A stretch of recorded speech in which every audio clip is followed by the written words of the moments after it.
இப்போ ப்ராஜெக்ட் எப்படி எடிட் பண்ணலாம் அப்படின்னா, ஜஸ்ட் இந்த இடத்துல பார்த்தீங்கன்னா, எடிட்னு ஒரு ஆப்ஷன் இருக்கும். அதுக்கு முன்னாடி நம்ம எந்த ப்ராஜெக்ட் எடிட் பண்ண போறோமோ, அத நம்ம ஓப்பன் பண்ணிக்கிறோம். ஏன்னா, அங்க தானே செட்டிங்ஸ் நம்ம சேஞ்ச் பண்ணணும். ஸோ, இப்போ நான் ப்ராஜெக்ட்ட ஓப்பன் பண்ணிட்டேன். இப்போ வந்து நான் எடிட் ப்ராஜெக்ட்ட கிளிக் பண்றேன். இப்போ இதில நம்மளுக்கு எந்த ஆப்ஷன் வேணும்னாலும் இங்க எடிட் பண்ணிக்கலாம். எக்செப்ட் வந்து ப்ராஜெக்ட் நேமும், ப்ராஜெக்ட் ஃபோல்டரும் சேஞ்ச் பண்ண முடியாது. அதர்வைஸ் நீங்க வந்து டெக்ஸ்ட்டு, பிரிண்ட் ஃபோல்டரு இதில உள்ள ஆப்ஷன்ஸு எத வேணாலும் நம்ம சேஞ்ச் பண்ணிக்கலாம். ஈவன் நீங்க சைஸ கூட நம்ம இங்க சேஞ்ச் பண்ணிக்கலாம்.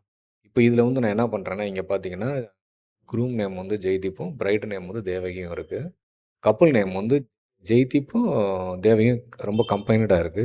நான் என்ன பண்றேன், நடுவுல ஒரு ஹைஃபன் மட்டும் ஆட் பண்றேன். இப்ப ஏஐல நம்ம வந்து விசஸ் ஜெனரேட் பண்ணும்போது, இத வந்து ஹைஃபனுக்கு முன்னாடி இருக்கிறது குருமாவும், பிரைட வந்து ஹைஃபனுக்கு அப்புறம் உள்ள டெக்ஸ்ட்ட வந்து அது பிரைடாவும் கன்சிடர் பண்ணிக்கிறோம். இப்ப நான் இந்த இத ஹைஃபன் போட்டுட்டு, நான் இங்க என்ன பண்றேன், அப்டேட் ப்ராஜெக்ட் பண்றேன். இவ்வளோதான். ஸோ எடிட் ப்ராஜெக்ட் அப்படின்றதுல வந்து ப்ராஜெக்ட் நேமும், ப்ராஜெக்ட்டுடைய ஃபோல்டர் பாத்த தவிர மத்த எல்லாமே நம்ம எடிட் பண்ணிக்கலாம். நம்ம அத எடிட் பண்ணத நம்ம எங்க பார்க்கலாம் அப்படின்னு பார்த்தீங்கன்னா, திருப்பி நான் என்ன பண்றேன், ப்ராஜெக்ட்ட ஓப்பன் பண்றேன். ஓகே. இப்ப நான் ப்ராஜெக்ட்ட ஓப்பன் பண்ணிட்டேன். இதில பார்த்தீங்கன்னா, மேல டபுள் ஆரோ இருக்கும். இத கிளிக் பண்ணீங்கன்னா, இங்க டெக்ஸ்ட்ன்னு ஒரு ஆப்ஷன் இருக்கும். இதில கிளிக் பண்ணீங்கன்னா, இங்க பாருங்க ஆட்டோமேட்டிக்கா இங்க அப்டேட் ஆயிடும். ஸோ நான் ப்ராஜெக்ட்ல போய் அந்த எடிட் ப்ராஜெக்ட்ல போய் நான் என்ன அப்டேட் பண்றேனோ, ஆட்டோமேட்டிக்கா இங்க ரிஃப்ளெக்ட் ஆயிடும். இன்கேஸ் நான் வந்து வெட்டிங் இருக்கு. நான் அந்த வெட்டிங்கோட ஈவென்ட் நேமே நான் மாத்தணும்னு நெனச்சா கூட என்னால மாத்த முடியும். இப்ப என்ன பண்றேன், ப்ராஜெக்ட் போறேன். திருப்பி நான் என்ன பண்றேன், எடிட் ப்ராஜெக்ட்ட கிளிக் பண்றேன்.